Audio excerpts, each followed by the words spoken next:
cada um que está aqui dentro, se não conhecer Deus como seu Pai, você, nesse exato momento, está em um lugar onde você precisa ser liberto desse espírito de orfandade. A libertação do espírito de orfandade, ela começa profundamente através do reconhecimento de Deus como Pai. Na religião, quando eu me converti, era cheio do poder do Espírito, mas eu não via Deus como meu Pai. Mas aonde eu ia, Deus falava assim pela boca das pessoas: eu sou seu pai, eu sou sua mãe. Eu cuido de ti. Por que Deus falava que era meu pai e minha mãe? Porque eu tinha muito conflito com meu pai e com a minha mãe. Mas o Senhor foi me levantando. E um dia Deus se revelou para mim como meu papai. Quando Deus se revelou para mim como meu pai, a amargura que eu tinha dentro do meu coração contra meu pai e minha mãe começou a ser curada dali em diante. O Senhor começou a me dar uma capacidade extra-humana, que não era normal, de eu conseguir suportar o meu pai dentro de casa. E eu vivi muitos anos com meu pai dentro de casa. Depois de casado, eu vivia na mesma casa, construí um cômodozinho em cima. Eu passei todos os processos, eu passei muitos anos ali com meu pai. Eu tive que aprender a ser filho, ao mesmo tempo assumir a responsabilidade que não era minha, com a minha mãe, com a minha família. Porque havia uma guerra na minha família, entre os meus pais. Aquilo me custou muito, foi a coisa mais dolorida para a minha vida. Mais dolorida. Meu pai era um homem muito difícil. Só que Deus começou a curar meu coração. E eu lembro de um tempo que eu fazia jejuns intensos, o Senhor me visitava, Ele me curava de raízes de amargura que eu tinha contra o meu pai. E naquela época eu estava no monte, meu pai estava virado no giraia dentro de casa. Queria matar até minha mãe, queria matar todo mundo. E eu estava no monte. Quando Deus me visitava, depois de 21 dias de jejum, o Senhor falou assim: vai lá na casa do seu pai. Deus usava pessoas do monte, inclusive naquela época foi até o filho da irmã Sandra, falou assim: apóstolo, quem é Olício Martins Pimentel? Eu falei: meu pai. Entrei em espírito e vi esse nome. Eu falei: esse é o nome do meu pai. Ele falou: Deus está visitando seu pai. Um dia depois eu desci. Quando eu cheguei na porta da minha casa e vi meu pai, o meu pai não era mais a mesma pessoa. Ele estava iluminado, quebrantado. Ele falou: filho, me perdoa. Quero pedir perdão para sua mãe. Me perdoa todo o mal que eu estou fazendo para vocês. Deus está me visitando, falando comigo. Isso para você ver o efeito da oração de um filho sobre a vida de um pai. A ordem é o seguinte: se o pai não consegue restaurar o filho, vai cair na conta do filho restaurar o pai. Restaurarei os pais aos filhos e os filhos aos pais. A grande missão agora, o problema é o seguinte: é que a maioria dos pais são insuficientes, não estão conseguindo restaurar seus filhos. E o Senhor precisa alcançar o coração dos filhos para restaurar os seus pais. E aqueles que querem batalhar aqui, eu quero convocar você para receber o espírito de paternidade na sua vida hoje. Porque Romanos capítulo 5 do livro também de Gálatas, capítulo 4, fala que Deus nos deu o Espírito Santo que clama Abba Pai em nosso coração. Fala: o Espírito clama Papai. Fala: Papai. Se você tem o Espírito Santo no seu coração, você pode ter certeza que agora Ele está te pedindo um pai. O que todos vocês estão à busca, que eu vou falar para todos que estão aqui dentro, escute muito bem. Maior do que qualquer bênção que você veio buscar nesse lugar, você veio buscar um pai. Irmão, o que mais o ser humano está em busca é de alguém que seja um referencial, alguém que transmita a bênção, alguém que o proteja. Irmão, eu poderia falar muitas funções de um pai aqui. Mas o que eu quero dizer para vocês hoje é que nós vamos combater o espírito de orfandade que tem assolado a nossa geração. Restaurar a ordem dos pais para os filhos, filho para os pais não é fácil. Pregar essa mensagem não é fácil. Estou tentando correr porque ela é muito profunda, é muito detalhe. Mas fala: a bênção se estabelece através dos pais. Você que não teve um pai biológico que cuidasse de você, você pode ter certeza de uma coisa que eu vou te ensinar aqui agora. Difícil é você aceitar primeiramente um pai espiritual na tua vida. Segundo, um pai espiritual chega na tua vida para te restaurar. E o que ele vai fazer em você? Ele vai corrigir e consertar o que você não fez na vida do teu pai. E o que teu pai não fez por você. Eu observei que as pessoas que de fato recebem espírito de paternidade, elas passam por um processo de restauração com a sua própria família. O valor dos seus filhos, pais, a partir de hoje, eu creio, que você vai olhar para eles como a herança que o Senhor te entregou. Porque os filhos é a herança do pai. É engraçado que a palavra filho em hebraico é ben. Fala: ben. Bem. Se eu for te chamar em hebraico de meu filho, eu te chamarei de Ben. Meu bem. Seu filho é o seu bem. Abba. Abba em aramaico é fonte, provedor. Pais espirituais são fontes, são provedores para a vida de vocês. Você na vida, você vai ter o teu pai divino, seu pai biológico, seu pai espiritual, mas dos pais espirituais você pode ter muita categoria, você pode ter um pai apostólico, um pai profético, um pai pastor, um pai evangelista, não sei. Alguém vai ser um pai na tua vida.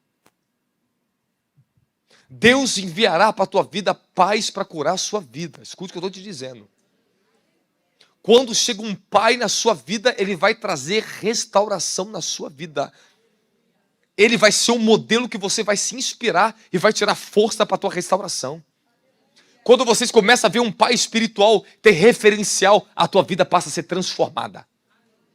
Irmão, quando o nosso coração começa a falar, meu pai, muda.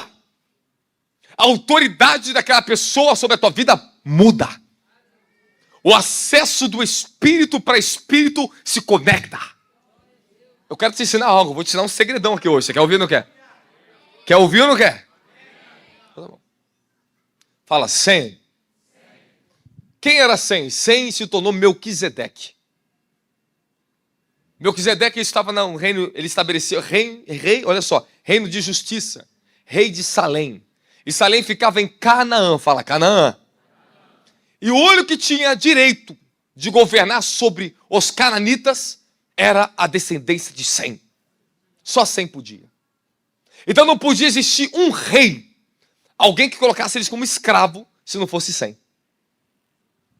O próprio nome dele, Sem nome. Ele recebe uma revelação assim como o próprio Abraão. Abraão para Abraão. Ok? Sarai para Sara. Homens foram visitados na Bíblia e seu nome foram mudados, transformados. Porque eles receberam uma nova identidade divina. Na época de Abraão, só existia um homem da descendência de Noé que era vivo, era Sem. Abraão morre e Sem ainda estava vivo. Isaac chegou a conhecer quem era Sem. Sem morreu com 600 anos de idade. Sem era o único homem que carregava a bênção geracional que estava sobre Noé, que o próprio Altíssimo estabeleceu como aliança com ele. Quando Noé dá a bênção para o seu filho mais velho, ele fala assim, eu estou transferindo todo o legado para você. A descendência de Sem foi quem? Semitas. Toda essa geração. Toda essa geração. Essa conexão com Abraão. E Abraão era descendente de quem? Fala, Sem. Abraão era o 10º da descendência de Sem. Na época de Abraão, você imagina agora, eu preguei isso para vocês. Existia 10 homens na terra. E o cabeça de toda essa descendência, 10 gerações na terra viva, era Sem, o mais velho. O homem que carregava era portador da bênção. Abraão não recebe nenhuma aliança com Deus. Até Gênesis, depois de Gênesis capítulo 15. Gênesis capítulo 14, desculpe. Abraão vence a guerra contra os reis que vieram tomar o seu sobrinho, Sodoma e Gomorra, e você já sabe, os 4 reinos. Abraão vence a guerra, e Melquisedeque traz pão e... Fala, pão e... Fala, a bênção sacerdotal. Melquisedeque, ele chega agora diante de Abraão. Melquisedeque era o homem mais ilustre, mais abençoado, que representava o sacerdócio do Deus Altíssimo, representava o próprio Filho de Deus na terra. Melquisedeque, ele vem diante de Abraão, dá pão e vinho, santifica ele, purifica a linhagem dele, e fala para ele, bendito é o Deus de Abraão. Quando Melquisedeque, ele transfere a bênção para Abraão, a partir daquele momento em diante, Gênesis 15, a vida de Abraão começa a mudar. Deus começa a falar com Abraão em outro nível. A partir desse momento, quando chega em Gênesis 17, Abraão tinha 99 anos de idade, e o Eterno fala com Abraão, hoje faço uma aliança entre mim e ti. Bendita será todas as famílias da terra, através do Deus de Abraão. Fala, há uma bênção que estava sobre Abraão, que estava sobre Sem, que estava sobre Noé, que estava sobre Adão. E esta bênção está sobre a nossa vida. Porque quando Deus estabelece aliança com Abraão, pai de nações, Gênesis 17, Deus muda o nome de Abrão para Abraão. A partir de hoje, tu és reconhecido no mundo espiritual agora. Porque naquela época, se Abraão não recebesse a bênção de Sem, que é Melquisedeque, o único homem que era o governador do mundo naquela época era Sem. Antes de Sem era o seu pai Noé. Noé era o governante do mundo. Era o homem mais poderoso que existia na face da terra. Porque através dele e dos seus filhos, eles deram procriação sobre toda a humanidade. Noé morre. O portador da bênção geracional estava com quem a bênção? Sem, Melquisedeque. E agora Melquisedeque, ele vai transferir para alguém. E de dentro da própria geração dele, 10 gerações à frente, nasce um homem chamado Abrão. Abrão estudou na escola de Sem, segundo os próprios rabinos, grandes estudiosos, diz que ele estudava com Enós, com Sem, eram seus descendentes. Abraão sabia muito bem quem era o seu descendente Sem. Mas Sem, ele era um rei, porque ele era o maior governante do mundo naquela época. Por isso que ele representa Jesus como Rei dos Reis, Senhor dos Senhores.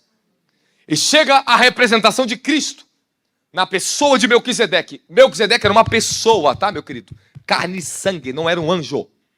Não era Jesus. Representa. E Deus fala no livro de Salmos, segundo a ordem de Melquisedeque te abençoarei. Fala, segundo a ordem de Melquisedeque. Porque assim como Melquisedeque abençoou Abraão e transferiu para Abraão, fala, o legado geracional de abençoar todas as famílias da terra. Hoje há uma transferência de bênção nesse lugar. E eu estou orando alguns dias para Deus te dar isso. Acabou o casamento aqui de manhã, o pastor pegou o pessoal, partiu para o monte, eu fui orar no monte, quero ficar um pouquinho com o papai aqui em cima. Quero orar pelos meus filhinhos lá embaixo. E hoje é guerra no mundo espiritual. Mas a guerra já está vencida. Porque é uma ordem estabelecida. Fala, a ordem é pais e filhos. Filhos e pais. Deus está levantando uma geração paterna, uma geração não órfã. Não uma geração de estrelista gospel em cima do altar. Não de super pentecostais. Que tem destituído e destruído a vida das pessoas. Nós estamos falando de homens responsáveis com a sua geração. Homens do altar que sejam pais espirituais. Um povo que congrega com coração de filhos. Que o espírito de Caim não vai ter lugar no teu coração. Meu filho, me ajuda esse microfone, pelo amor de Deus. Tire esse excesso. Se você não restaurar o coração de filhos aqui dentro, você se torna um Caim aqui dentro. Você vai ter o espírito de homicídio na tua vida, que vai estar sempre tentando assassinar o caráter de alguém aqui dentro. A orfandade é essa aqui. O espírito de orfandade é assim. Não gosta que alguém seja melhor do que ele, maior do que ele. O espírito de Caim é isso. Olhou para Abel, não gostou que sacrificou e Deus aceitou o sacrifício dele. O que ele fez? Vai e mata. Quando a pessoa tem o espírito de rejeição na vida dela, ela nunca está feliz com a vitória do outro. Ela não ama que a pessoa está sendo usada por Deus no altar. Ela não entende que ali é um vaso sendo usado, é Deus trabalhando. Não é o vaso em si, é Deus através do vaso, para que todos sejam abençoados, aleluia. O espírito de paternidade e filiação, ele dá alegria no teu coração quando o teu irmão está sendo usado por Deus, irmão. Irmão, igrejas órfãs, igrejas onde cada um faz seu reininho, partidarismo. Eu já vi esses negócios, já passei lá atrás, já vi tudo isso aí já. É o grupo do pastor B, o grupo do C, o grupo do D.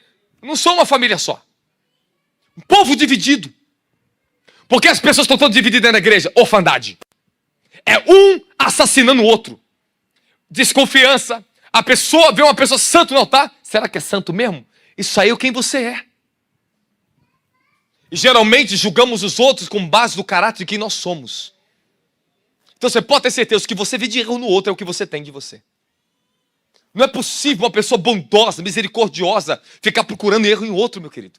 Quem é bom tem os olhos bons. E se o seu olho é bom, todo o teu corpo vai ter luz. Se meus olhos são bons, eu vou olhar com bondade para vocês. Eu não vou procurar defeito em você, meu querido. Eu posso ver o defeito, mas a bondade está em mim. Ela tem que tampar esse defeito. Eu tenho que fazer minha parte. Eu tenho que transferir aquilo que é perfeito em mim para aquilo que você está defeituoso. Mas não te condenar e nem te culpar. Fala, filhos. É isso. Quando o espírito de orfandade está governando nas igrejas, altar vira lugar de disputa de órfãos. Irmão, me desculpa, mas já foi para aquele lugar? O pessoal, eram outros pregadores, evento e tal. Aí eu subi, eu entrar, o pregador sai do altar, prega, chega no meu ouvido, não desconstrói o que eu preguei aqui não, tá? E foi embora.